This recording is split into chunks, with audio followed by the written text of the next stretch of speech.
You're listening to the best of the Martha Zoller Show. You can hear the show live Monday through Friday from 9 to 11 on AM 550 and FM 102.9 WDUN and streaming at accesswdun.com. You can find all things Martha Zoller at marthazoller.com.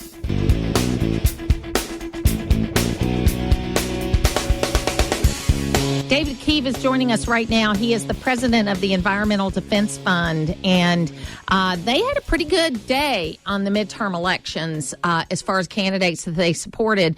So we wanted to have him on, one, because as I relived a little bit earlier, I've got some questions about some of the policies related to energy that this administration is involved in, and also the Inflation Reduction Act, ironically called the IRA, is going to be implemented beginning in January. David Keeve, welcome to the program. How are you?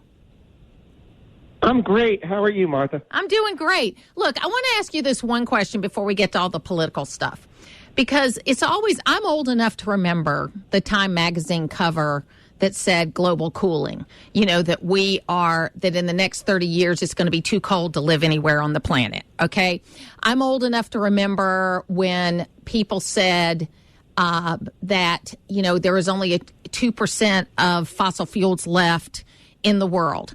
And I'm also a big conservationist. I mean, I recycle and I reuse, and we have a garden, and we do all the things. We compost. We do all those things. We're strong Republicans, but we're good conservationists. And I don't think those two things are mutually exclusive. But if what they say about fossil fuels is true, and I believe that there's a lot of problems with fossil fuels, but if it's a finite resource, wouldn't people on the side of climate change want us to use as much as we could so that we'd be done with it and it would force the change to renewables? That's an interesting perspective, Martha. It's not one that I have. I think that the challenge is not so much that fossil fuels are a finite resource. It's that they are emitting greenhouse gases into the Earth's atmosphere, which is causing an intensifying of the climate crisis that we're all facing. As I listened, as I waited, as many of your listeners did, you heard the lead headlines at the top of the half hour. We heard about schools being closed in Houston, Texas, because of a power outage that requires them to boil water because the power wasn't working at a water treatment facility. We also heard, and this sounded more like a freak thing than a failure of our infrastructure, an airplane hit some power lines in Gaithersburg, Maryland, causing a blackout of 85,000 folks there. And we heard about decline in fuel prices in Gainesville, Georgia, and around the country. All of these touch on the climate crisis, and all of these touch on exactly the types of issues that we work on every single day at EDF and EDF Action. I don't mean to correct you, but I just wanted to clarify one quick thing. You gave me a little bit of a promotion. I'm not the president of the Environmental Defense Fund. Oh, that's what it says that's what it says. Sorry. Oh, that's okay. I'm the president of EDF Action, which is the advocacy arm, which allows me to talk about things like politics and elections. Which is the lawyers around here want me to say that. All right. Well, I'm glad you corrected that. I think it says, actually what it says here is president of Environmental Defense Fund, and then quotations, EDF Action. So I guess the PR person thought they were the same. I don't know. Anyway, I appreciate that. Okay, well, I'm delighted to be here regardless. But thank you for having me. So, look, I do think that independents are more up for grabs than they ever were, and more people are willing to call themselves independents because they're frustrated with both parties. I'm a conservative analyst that has been a high-profile conservative for 30 years, and all of my children vote libertarian, okay, because they don't like what parties do. So I raised a household of people that thought for themselves and taught them how to critically think. And I think that's the biggest thing we're missing right now, is that people do not know how to sit down and have a conversation with other people that they disagree with. And I do that all the time. And, my kids, I used to go out and they'd say, "Are you going to start talking to strangers again?" I said, "Yeah, that's what I do. I talk to people everywhere I go." So tell us a little bit about what you all do, but also your thoughts on the midterm elections, because it wasn't a 3-touchdown win. We like to talk about football here, but Republicans did win back the House. So what we have now is divided government, which I think is a good thing. Yeah, look, EDF Action did have, as you mentioned in your introduction, EDF Action did have a good night a couple of weeks ago on November 8th. The overwhelming majority of the candidates who we chose to back won their election, and in most cases it was won their re-election. It was much more, we supported far more Democrats than we did Republicans, because those are the folks who took the votes and took action on the key issues that we are working on and support. That having been said, EDF Action is a proudly bipartisan organization. We've got Democrats, Republicans, and independents who are part of our board, who are my bosses. I get along with each and every single one of them, and what I've shared with each of them, and I'll share with you and your listeners, is that we sincerely hope that we can get to a place sooner rather than later where you don't know what our political bent is in terms of support for Democrats or Republicans, because we're supporting both equally, because both are equally good on climate change. And as you mentioned more articulately than I could, conservation is a conservative value, and one that many conservatives that I know and like live by and adhere to and practice and hold up for others to emulate as well. So we're delighted to be working on the climate crisis. We're pleased that we had a pretty good night a couple of weeks ago, and that a lot of the candidates that we supported won. The majority of those candidates were Democrats, but we hope that we can get to a place sooner rather than later where we are supporting Democrats and Republicans in equal measure, because they're both equally leaned in on the climate crisis. See, and where you and I may differ is that I think that there isn't a lot that government can do to actually address this. I think it's got to come from the private sector. And what we saw when President Trump pulled out of the Paris Accords is that even though he was not in the Paris Accords, that greenhouse gases and carbon emissions went down in the United States over this period of time. And that happened because consumers demanded from the companies they were dealing with better action in that area. And you saw mega companies all across this country and the world to some degree make changes in how they did things that was demanded by the consumers. And that I think that ultimately governments can lead and they can give frameworks, but the real work has to be done at the day-to-day level. It's not going to happen because, there's an old saying out there, Congress can't even pass a budget. How can they control the climate? How can they help control the climate?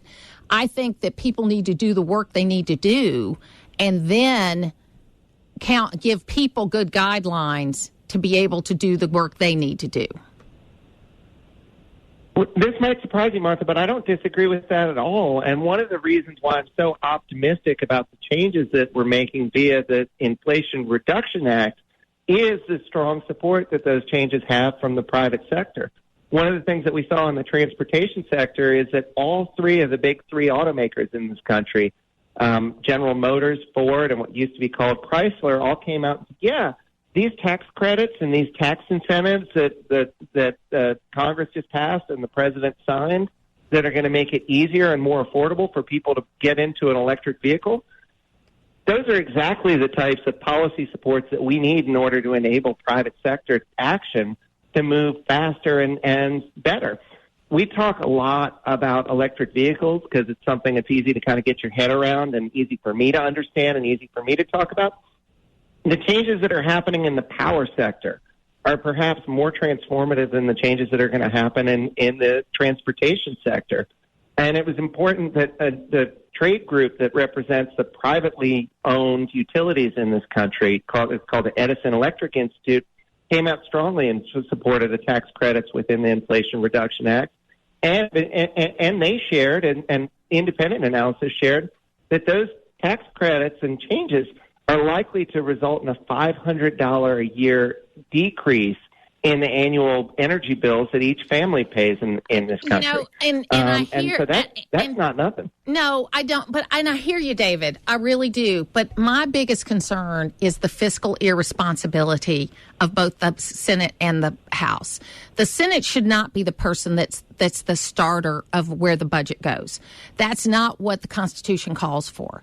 And the House has abdicated their responsibility for doing a budget the way they should over the last, it's not just Democrats, it's Republicans too. We've only passed a budget on time twice in the last 44 years. And to me, if we can't do that, then we have no business allocating money for all this other stuff. Because what we've done is we've created situations where departments don't know what their budgets are from year to year. Departments don't get the money. They don't know what their money's going to be in a particular department until it's until it's a month before they're going to have to use it. And that the way we are just so, and I know that my point of view is not a popular one that gets people elected. I get it. Okay, but it's ultimately we're going to have to pay the piper on this. And it's because we cannot keep running a government when we are doing continuing resolutions year after year after year. Again, you might be surprised by this, Martha, but I could not agree with you more. I think that what we need in Washington are people who have the exact attitude that I've heard you talk about, which is, I'm not going to agree with everybody on everything. I'm going to certainly bring my own perspective to the table, but I'm committed to hearing other people's points of view and talking to them and to finding ways to be a constructive problem solver and to solve the problems that we're facing. Frankly, I think it's disgraceful that we can't pass a budget on time. But I would argue with the contention that because we can't get our act together in passing a budget, that Congress shouldn't do anything else. And what I'm thrilled about within the Inflation Reduction Act is the level of thinking that went into it in terms of passing smart, targeted tax credits that will benefit the American people and allow them to help with this transition that we're making to clean energy while also reducing the costs that they have to bear and they have to pay, including for the first time ever passing a tax credit for a used electric vehicle, because we're seeing the second and third generations of electric vehicles coming on markets, and not everybody out there can afford a new car. Amen to that. Hey, David, President of EDF Action, yes, I'd love to talk to you again. It'll be great to do that. And let's get the Inflation Reduction Act implemented for a few months, and let's get back together again and see what they actually do. I would love that, and I really appreciate your having me on this morning, and I'd be excited to talk about it because I do think it's going to bring down costs for every single American, including every single one who's listening in North Georgia this morning. It's where North Georgia comes to talk. It's the Martha Zoller Show on AM 550 and FM 102.9 WDUN. It is the Martha Zoller Show, and joining me right now is Dov Wilker from the American Jewish Committee in Atlanta. And Dov, you and I have talked a number of times about this issue, unfortunately, of anti-Semitism. I'll be honest with you, I didn't really know who Nick Fuentes was either until all of this blew up, but certainly a former president should know. And I don't hold politicians accountable for every person they have a picture made with, because you don't know who people are when they come up and ask for your picture. But they should know who's coming to their home. And the former president, has a real problem with owning up to anything that he's done that's controversial. And it doesn't help in this climate right now to kind of fan the flames of anti-Semitism. More. Martha, thanks so much for having me on to talk about this. I couldn't agree with you more. Look, I feel similarly about pictures taken, but, hosting Nick Fuentes in your home, totally inappropriate. We should know. He should know who he's meeting with. He should know, and he's it's not, the the former president of the United States is very different than, somebody walking around on the streets, right? There's a lot more on every single one of their interactions. And Nick Fuentes, I guess now it's somewhat of a good thing. People now a lot more people know who he is. But he is a rabid white supremacist anti-Semite. This is not one that you can even beat around the bush for his opinions. The guy is a just terrible anti-Semite, and nobody should be associated with him. Well, and we saw yesterday when the person changed their plea in the grocery store shooting, which this was a racism issue, but this guy just goes on about how he intentionally wanted to kill as many black people as he could, and it's just, and I hate to blame everything on social media, and it's not. Anti-Semitism has been here long before social media, but social media, and if you haven't seen The Social Dilemma on Netflix, you need to. It'll scare you to death. But there is, it fans the flames because it allows people with these out-of-the-box views, so far out-of-the-box views, to find other people that might agree with them. And it's dangerous because look, I'm a Christian person. I don't support any of this kind of behavior. And I admit that I have let some of these things go because I wasn't as knowledgeable about who the people were, and I don't focus on looking for this all the time. Right. But this is so clear, and we've got to stand up against it. And really, for me, many times, anybody that's going to deny the Holocaust, they should be discounted from not just American life, but from the mainstream at all, because we know it happened. And to say it didn't happen discredits not only the 6 million Jews that were killed, the 10 million overall that were killed, but the 400,000 lives that were given by American soldiers to deal with that. Yeah, 100%, Martha. One of the really positive things to come out of this is that, both Governor Kemp and Attorney General Chris Carr were very immediate in their condemnation of this. Newly elected Lieutenant Governor Burt Jones made a similar statement. He didn't know who Nick Fuentes was, but he denounced it. We unfortunately are in the midst of a continual rise of anti-Semitism. I mean, just 3 weeks ago, there were 3 different anti-Semitic graffiti incidents in my neighborhood in Brookhaven. Right? So it's not, this is not something that is so distant away from Mar-a-Lago, right? Like, there's anti-Semitic flyers being strewn on people's cars and on yards in Carroll County and in Kennesaw and in Ackworth, in Cartersville. You're seeing it from rhetoric on social media, which is a cesspool of anti-Semitic language. And you're seeing it across the political spectrum. This most recent incident, the association also with Ye and Kanye is, that's having a trickle-down effect, not just through social media, but through traditional media. And there's a lot of, my hope is that this will sort of be the last straw in paying attention to Kanye and his absurd views. Because if by the way, if he is knowingly associating with a white supremacist, and then he brings a white supremacist with him somewhere to meet the former president, like, that to me should mean that he is no longer a part of the mainstream either. Well, and I think what's so interesting about Kanye West, and I don't mean that in a positive way, is that he went from being the guy, if you remember at the Katrina fundraiser, that said George Bush intentionally wanted to kill black people with Katrina, all the way to where he is today. And, I think he's probably a tortured artist with some mental health issues. Okay. I think that probably as a human being, he has got some issues, but but that doesn't justify what he did. I mean, I don't ever invoke the name of Adolf Hitler, but Adolf Hitler was a creative, very smart person with some real issues about things that he ended up killing 10 million people, as 6 million Jews and 4 million others that we don't talk about much either. So it's a crazy thing, and we can't fan the flames of these kinds of things.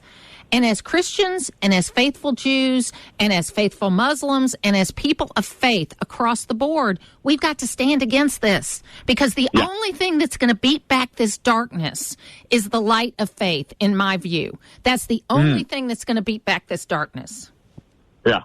Well, I will add, look, you said it yourself, right? Being educated about this is also very important, right? We have to make sure that people are knowledgeable of what is anti-Semitism when they see it, how to be able to call it out. I agree with you 100% that we need faith, and we need to use prayer. We need to use, within our own religious institutions. And we also need to be sure that we are, knowledgeable about who some of these people are, so that way when you come across some of these folks that you distance yourself from, and there's a known white supremacist that was attending a number of the political rallies and taking pictures with him, with Georgia politicians, right? The first time, I think the man's name was Chester Doles. The first time he showed up, fine. The second time, you need to ignore it. Like, we need to use these opportunities to be educated and about let me just tell you a personal story about him. He's been known for a long time. He actually left on my windshield back in the 90s a horrific video of, it was on a disc of people, interracial couples being killed. Because he thought I was a race mixer, whatever. I said, What is this, the 1950s? I was a race mixer. So I know who Chester Doles is. He's been known for a long time. He did a rally here in Gainesville 20 years ago, and he had a big picture of me with an X through my face, and it showed up on the news, and my mother was very upset about it, as you would expect. And I said, no, Mom, that is a badge of honor that somebody like that thinks that I'm a horrible person. And then I called the Hall County deputies, and they took care of him for a period of time. So, I'm very aware of this guy, and everybody ought to be aware of this guy. So what can, number one, people do? And then I want to ask you a question about Dave Chappelle. I want to ask you a question about that. But what can people do? So my best recommendation is to visit ajc.org/translate hate. It's a glossary of anti-Semitic terms. It's a way to be familiarized with the language that is being used against the Jewish people. That is the one-stop shop. And the second thing is, the moment that you see something, you should say something. We see these signs everywhere. If you see something, say something. That is really important to combating and disrupting anti-Semitism, is making sure that people are aware of it. So let your elected officials know, let law enforcement know, let your neighbor or friend know, let somebody else know. Because if you just sit there with it and don't say anything, then there's a greater likelihood that nobody will know, and we want to avoid that at all costs. So Dave Chappelle was on Saturday Night Live a couple of weeks ago. I don't know if you got a chance to see it. I did. You did. But he was addressing this issue. I was wondering what you thought of that. So there's three thoughts on this one, Martha, and I really appreciate you asking me about it. There are those who said it was completely unacceptable. Anti-Semitism is on the rise, and we should be avoiding it at all costs. There are those who said, you know what, like, he's a comedian, he's an artist, and, he was just making a joke, and we shouldn't hold him accountable for jokes because, that's what he does. He is a provocative comedian. I fall somewhere in between. I think for the most part, like, it is comedy, it is art. But there were a few problematic, things that I wish that he wouldn't have done. One was around, claiming that the Jews blamed anti-Semitism on Black Americans. That's just false and divisive. Yes. The second one was about jokes about Jewish control. It's just not that simple. And that is very problematic as well. And then the third one is that, as we already discussed, right, like, the impact of social media should not be taken lightly. You mentioned the social dilemma. We've talked about the influence that it has on spreading these messages, right? Like, there's a lot more for us to be worried about when it comes to social media than there ever was before. And, the proliferation of hate speech is really out there. And so we should be avoiding those. So I tried to laugh because I do believe he's a comedian. Some things are funny, some things aren't funny. But to me, it was really sort of somewhere in between. Somewhere in between. And I would say to folks as we say goodbye, is that if you haven't been to the Holocaust Museum, you should go.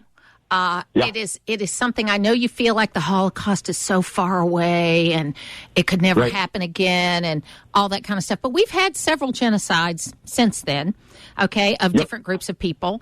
And you should go to the Holocaust Museum in Washington, D.C. You should start it's about a 4-hour trek, and it's difficult. Okay, I will tell you, it's difficult. It changed me as a person. I thought I knew the history, but I even knew, you know what I'm saying.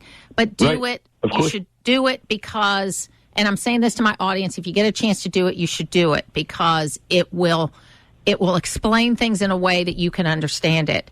And it'll show you how easily it happened. Well, Martha, I'd suggest one a little bit closer. There's the Bremen Jewish Museum in Midtown Atlanta. And I think that, visiting the Jewish Museum in Midtown Atlanta, I think will share a lot of insight into the history of the Jewish community in the state, in the city of Atlanta, in the state of Georgia.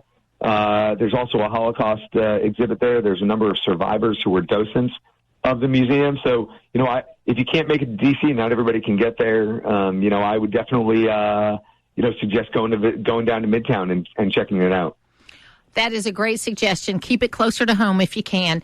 Dov Wilker, Thank you so much for being with me today. Always. Thank you for the invitation, Martha. Have a great day. It's local radio, and that's why you're listening. It's the Martha Zoller Show on AM 550 and FM 102.9 WDUN. Senator Rick Scott is joining me right now, and Rick Scott is one of my favorite people in politics because he tells the truth, he gets involved, and he offers solutions. Rick Scott, welcome back to the program. Martha, the border's worse than you think. Think about this. You come across the border, they ask you where you want to go. Now, this is not the rank-and-file Border Patrol agents. They want to do the right thing, but what they're told is your job is to get people around the country as fast as you can. So guess what? Guess what you can do now? You come across the border, you get an ICE arrest warrant. An hour later, you can go get on a commercial flight without any ID. If you come across the border with no ID, because people throw their IDs away before they come across the border because they don't want Americans to know who they are. All right, so if you're a good person, do you throw your ID away? No. If you have a criminal background, if you might be a terrorist, you throw your ID away. You come across, we give you an ICE arrest warrant. An hour later, you're on a commercial flight with all the rest of us. Does it make you feel good? No, absolutely not. And now you got air marshals who are going to be moved to the border, so we're now down to 1% of American commercial flights having an air marshal on it. That doesn't make me feel safe either. Right. So why do we have air marshals? To make sure our planes are safe. That's why they're called air marshals, right?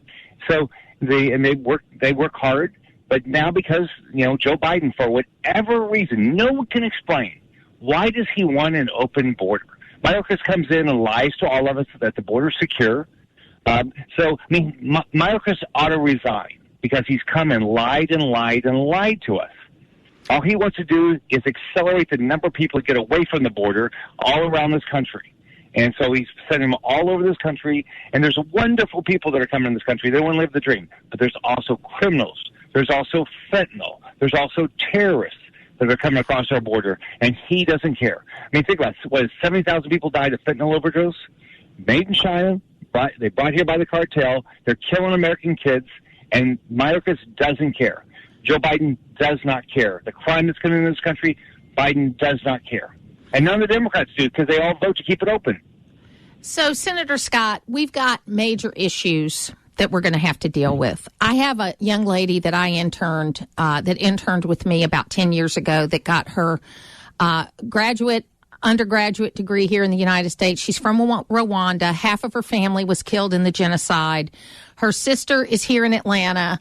And the immigration office just told her that her case was not strong enough to come into the United States on a visa, even though she was educated here. It's the legal side of it. We're spending so much time on the border that we're not fixing the problems on the legal side. They didn't go back to work yet. Yeah. They haven't gone back to work. Yeah, see, these people come and testify. I said, are you back in the office? No. I said, are people working for you back in the office? No. We have to go back to work. Right? But the people that work in the federal government, so many of them have not even ever gone back to work. And then you wonder why this stuff doesn't work. And then why don't we have a legal immigration system that the people want to come and live our dream, that want to live, that believe in our Judeo-Christian values, right? Why don't we want more? If we're going to have immigration, all right, let's do that. These people that we have no idea what their background is, in Afghanistan, we brought 79,000 people here from Afghanistan. Did we vet them? No. 79,000 were brought here only because they were at the airport. 79,000 people. We didn't vet them. We gave them American IDs. We have no idea where they are. You can't make this stuff up, Martha. I mean, what the Biden administration is doing, that's why Herschel Walker winning is so important. We have got to get as many Republican senators as we can. And by the way, a 50-50 Senate is totally different than a 51-49 Senate, because in all the committees will have exact same number of Republicans as Democrats, which means no legislation can pass out of a committee without at least one Republican voting for it. No nominees can come out of committee with at least one Republican voting for them. So this is a big deal that Herschel Walker wins. Senator Scott, let me ask you a question. I mean, I've wondered this. It seems like, okay, we're saying since Biden has been in, all these major problems are happening, right? What was it like prior to, and why did we think we needed to change it? What was happening that we said, okay, we need to go in and open up the border or do whatever? I don't know if anybody said open the border, but I don't know why they're doing it. Here's what I don't get.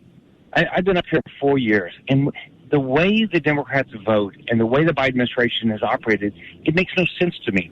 I think about a typical family is like all of our families. What do we want? We want a good job. We can't have high inflation. We want kids to get good education. We want to live in a safe community. Where the Democrats are is the spending is just going out of. They can't stop spending, so that's causing inflation.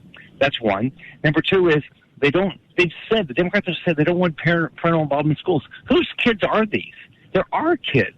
And then they want to defund the police. You think, who thinks like this?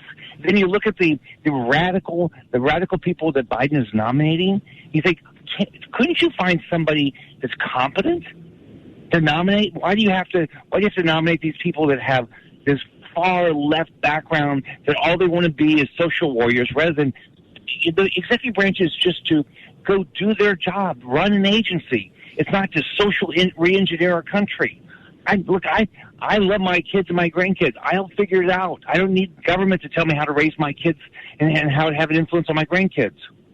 So, Rick, tell folks, we have gotten a lot of calls in the last few days from people that I know that are Republicans, and they're unsure about Herschel Walker. They're unsure about what they should do. What do you say? Because I know you travel around the country. You've heard these folks too. What are you saying to them to get them out to vote? First off, just think about this. The value of having a 50-50 Senate by itself means you have to vote for Herschel. But then just look at the difference between Herschel and Warnock. In Herschel's case, here's a guy that is dedicated to success, right? Heisman Trophy winner, great football player. That doesn't come just from natural ability. You have to bust your butt. Herschel's a hard worker. He's built a very successful business. Employs a lot of people, all right? That didn't go from just somebody said, oh, let me just give you, people who build businesses have to work your tail off. So he's a successful business guy. He knows how to balance a budget. He's had to do it in his business and his personal life. Now look at Warnock. Here's a guy that says he's a pastor and runs a church that, he's anti-Semitic, right? He trashes whites. He goes in, they have an apartment complex that they kick people out for barely being behind in the rent. Is that a Christian pastor way of running things? No. But he acts like he is. He's actually like a saint. And so if you look at your choices, I think it's an easy choice. One, it's important to have a 50-50 Senate. Two, Herschel is somebody that he's been very clear of his challenges and how he's dealt with them. He's open and honest about it. Warnock's wife said he's an actor. He's an actor. That's all he is. We need to stop. We need to really look at people's background. What I tell people, if you were going to pick which of those two to turn your money over to, it's an easy choice. Herschel knows how to manage a business. Warnock treats people poorly. And by the way, he's voted with Biden and Schumer 100% of the time. He's voted against our military. He can vote against border security for every spending bill. So you look at his track record. So it's an easy choice. That's why I tell people, sometimes you think, why would this choice be difficult for people when you look at the stakes? If you want lower inflation, you got to vote for Herschel. If you want parental involvement in schools, you vote for Herschel. If you want lower crime, you vote for Herschel. If you want a strong, lethal military rather than a woke military, you vote for Herschel. So if you think about the things that are important to people, you vote for Herschel. Senator Rick Scott, thanks so much for being with us today. And we're going to get everybody out to vote by Tuesday. Get out and vote for Herschel. Go to teamherschel.com to help him any way you can. Putting the talk in news talk. It's the Martha Zoller Show on AM 550 and FM 102.9 WDUN. Rod Huey is here with me right now, and joining me on the phone is Cody Hall. Cody Hall has been a senior advisor to Brian Kemp, Georgia. He's been the communications director, and now he has launched his own business, Full Focus Communications. And Cody, welcome and congratulations. Hey, Martha, thanks for having me. We're excited. It's a busy time, but it's a good time. So it's a good time, and you've given up your life for about 6 years, right? It's I've been with the governor for a little over 4 years now, and I always say that it's like doing communications in dog years, but it's been fun. It's absolutely been fun. So listen, give us your take on kind of where we are right now. We're in the middle of early voting, got a couple of more days left. And then we've also got, this runoff, but we've got a change in the landscape completely. Tell us about it. Yeah, I think a couple things have gone kind of unnoticed or unmentioned in a lot of the coverage of this runoff.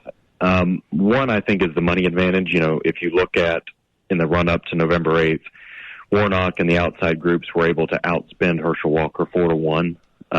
But in the runoff, the latest numbers show that they've only been able to outspend them 2-1.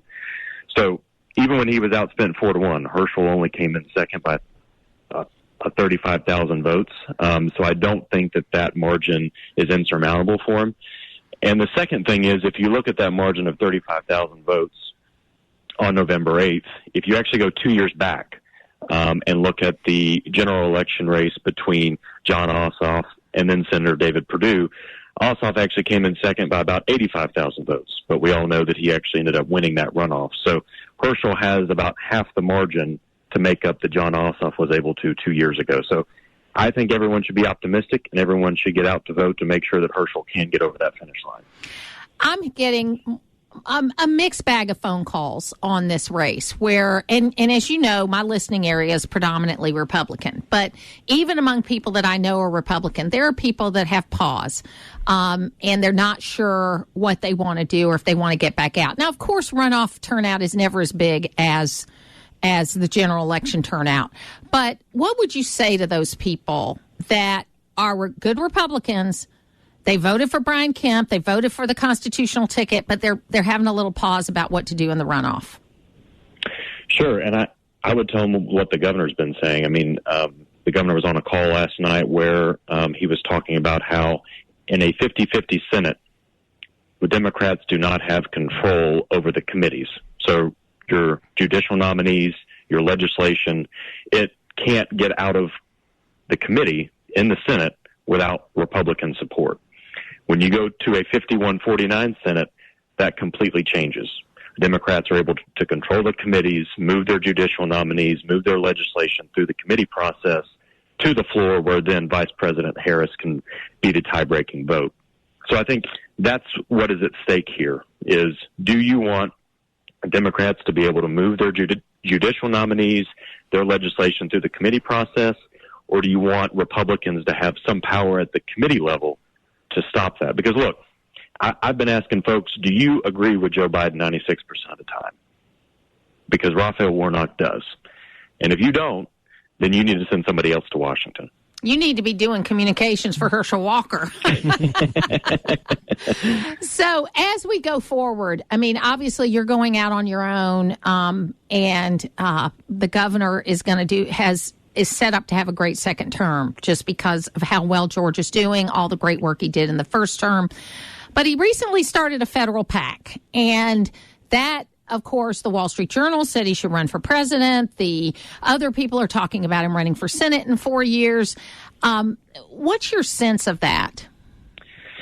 Well, look, I think the governor is in a unique position because of how hard him and the family have worked over the last 4 years, that they have done something that not a lot of folks have been able to do. In fact, I think he's the only one that has won a primary with the opposition that he had in such an overwhelming fashion. And then to have a rematch against a national figure that was able to raise $130 million and win by 8 points, he's done something very unique.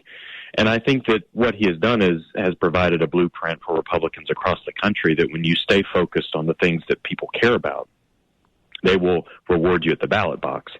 Now, what that actually means for him in the future and what that means for the family in the future, that's for them to decide. Look, I think that, creating a federal PAC also allows the governor to help federal candidates here in Georgia. So if you're running for Congress in the Senate races to come, he can help out candidates in the 2024 cycle.